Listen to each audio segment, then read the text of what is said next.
हर हर महादेव, जय हो शिव शंकर साथियों, जय श्री राम भाइयों बहनों। स्वागत है आप सबका शिवा न्यूज़ में।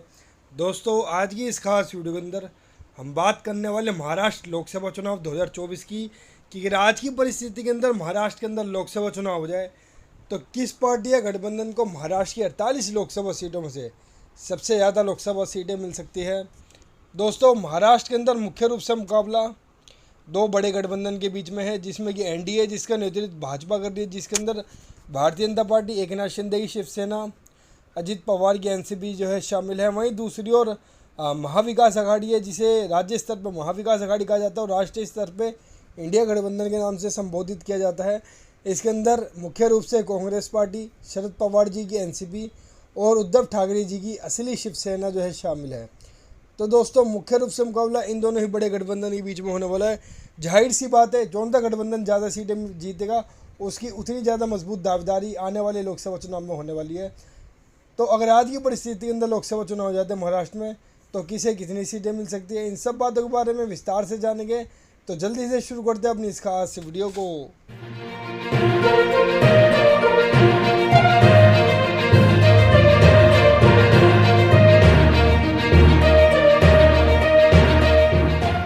तो दोस्तों, जल्दी से अपने इस महाराष्ट्र लोकसभा चुनाव के सर्वे को शुरू करते हैं। साथियों, महाराष्ट्र के अंदर कुल मिलाकर 48 लोकसभा सीटें आती है।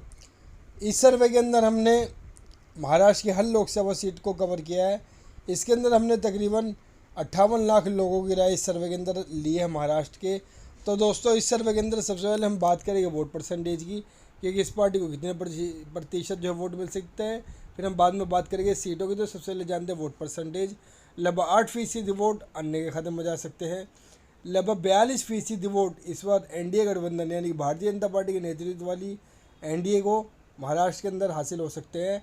और सबसे ज़्यादा 50% वोट जो इंडिया गठबंधन महाराष्ट्र लोकसभा चुनाव में हासिल कर सकता है। यानी कि साफ तौर पर दिखाई दे रहा है कि अगर आज की परिस्थिति के अंदर महाराष्ट्र के अंदर लोकसभा चुनाव हो जाए तो महाराष्ट्र के अंदर इंडिया गठबंधन को जबरदस्त बढ़त जो है मिलती हुई दिखाई दे रही है। वोट परसेंटेज के मामले में लगभग 8% वोटों की बड़ी बढ़त इंडिया ने एनडीए के ऊपर बना के रख रखी है। तो दोस्तों, ये तो बात थी वोट परसेंटेज की, जिसमें साफ तौर पे दिखाई दे रहा है कि महाराष्ट्र के अंदर इंडिया गठबंधन को अच्छी खासी एडवांटेज मिल सकती है। अब बात करते हैं कि अगर इस वोट परसेंटेज को हम सीटों में कन्वर्ट करते हैं, यानी कि ट्रांसलेट करते हैं, तो महाराष्ट्र के अंदर जो 48 लोकसभा सीटें हैं उनमें से कितनी सीटें इंडिया हासिल कर सकता है, कितनी सीटें एनडीए को मिल सकती है और कितनी सीटें जो है अन्य खाते में जा सकती है। अगर आज की डेट के अंदर महाराष्ट्र के अंदर लोकसभा चुनाव हो जाए तो महाराष्ट्र के अंदर अन्य राजनीतिक दलों का यहाँ पे खाता भी खुलता नजर नहीं आ रहा है। महज 15 सीट पे पूरा एनडीए गठबंधन यानी कि भारतीय जनता पार्टी, एकनाथ शिंदे की सेना, अजित पवार की एनसीपी यानी कि पूरा एनडीए गठबंधन केवल 15 सीटों पर सिमट के रह सकता है, जो कि बहुत बड़ा झटका है खास तौर पे बीजेपी के लिए और एनडीए के लिए। क्योंकि अगर हम पिछली बार की लोकसभा चुनाव की बात करें तो भारतीय जनता पार्टी ने लगभग 48 में से 43 लोकसभा सीटें यहाँ पे हासिल की थी, जो कि घटकर केवल महज 15 सीटों पर सिमटता हुआ नज़र आ रहा है। और सबसे ज़्यादा 33 सीटें जो इंडिया गठबंधन हासिल कर सकता है। यानी कि साफ तौर पर दिखाई दे रहा है कि अगर आज की परिस्थिति के अंदर महाराष्ट्र के अंदर लोकसभा चुनाव हो जाए तो महाराष्ट्र के अंदर इंडिया गठबंधन की एक तरफा लहर चलती हुई नजर आ रही है। 48 में से सबसे ज़्यादा 33 सीटें इंडिया गठबंधन जीत कर हासिल कर सकता है।